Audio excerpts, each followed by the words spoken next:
वहीं दूसरी ओर जेम्स और बाकी सब मिलते हैं पैकर्ड से और वो उससे कहते हैं कि अब हमें यहाँ से निकलना चाहिए।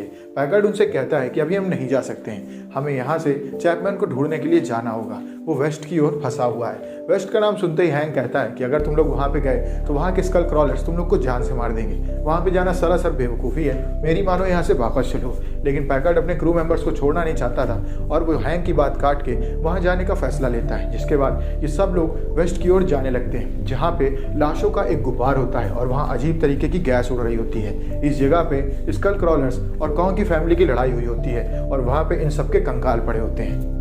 वहाँ पे ये लोग चैपमैन को ढूंढ रहे होते हैं लेकिन इन्हें चैपमैन मिलता नहीं है। इतने में एक सोल्जर अपनी सिगरेट को नीचे फेंक देता है जो कि जली हुई होती है और एक जोरदार धमाका होता है। इस धमाके में स्कल क्रॉलर्स की आंख खुल जाती है और वो उन लोगों के ऊपर अटैक करना शुरू कर देते हैं। वो एक एक करके सभी सोल्जर्स को मारने लगते हैं। जहाँ पे जेम्स और मेसन एक जगह पे छुपे रहते हैं तभी उनके सामने एक लॉकेट पड़ा होता है जो कि सोल्जर्स को मिलता है। इस लॉकेट में चैपमैन का नाम लिखा होता है जिससे कि जेम्स को पता चल जाता है कि चैपमैन की मौत हो चुकी है। अब वो तलवार उठा करके सभी उड़ने वाले डायनासोर्स को काटने लगता है और काफ़ी देर लड़ाई चलने के बाद वो लोग वहाँ से भाग जाते हैं। तभी जेम्स बताता है पैकर्ड को कि चैपमैन की मौत हो चुकी है, ये देखो ये रहा लॉकेट। जिसके बाद पैकर्ड गुस्सा जाता है और वो ये फैसला लेता है कि वो हर हाल में कॉन्ग को जान से मार देगा।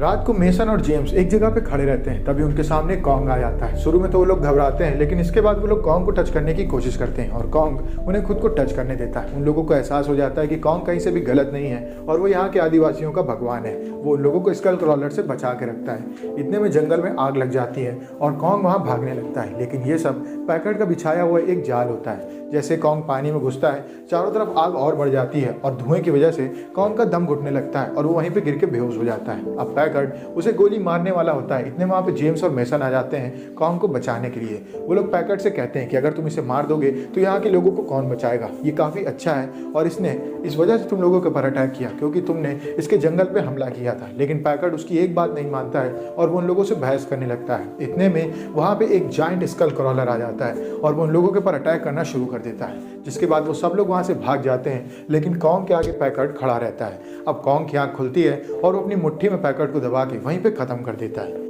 इसके बाद कॉन्ग और उस जाइंट स्कल क्रॉलर की लड़ाई होने लगती है जहाँ पे लड़ाई इतनी देर चलती है कि सुबह हो जाती है। जेम्स और बाकी सब भाग रहे होते हैं। स्कल क्रॉलर कॉन्ग को बड़े आराम से पीटता है क्योंकि कॉन्ग काफ़ी घायल होता है और वो स्कल क्रॉलर की टक्कर नहीं कर पा रहा होता है। अब स्कल क्रॉलर उन लोगों के पीछे पड़ गया होता है कि तभी पैकर्ड का एक सोल्जर अपने आप को सेक्रीफाइस करने का फैसला लेता है। वो ग्रेनेड की पिन खींच करके उसके आगे खड़ा हो जाता है लेकिन स्कल क्रॉलर अपनी पूंछ से उसके ऊपर अटैक करता है और उसे दूर फेंक देता है जिसमें एक जोरदार धमाका होता है और उस सोल्जर की मौत हो जाती है। लेकिन स्कल क्रॉलर का कुछ भी नहीं बिगड़ा होता है। तभी कॉन्ग पीछे से आकर के स्कल क्रॉलर के सर पे अटैक करता है एक पत्थर से लेकिन क्रॉलर उसे दूर फेंक देता है और वो एक वहाँ पे खराब पड़े जहाज में जाकर के फंस जाता है उसकी चैन्स में। कॉन्ग बाहर नहीं निकल पा रहा होता है। स्कल क्रॉलर कॉन्ग को मारने के लिए बढ़ जाता है। तभी मेसन उसकी आंख में फ्लेयर गन से अटैक करती है और बाकी सब लोग भी उसके ऊपर गोलियां चलाते हैं लेकिन इन सब से स्कल क्रॉलर का कुछ भी नहीं बिगड़ता है और वो एक पहाड़ पे हाथ मार देता है जिससे कि मेसन पानी में डूबने लगती है।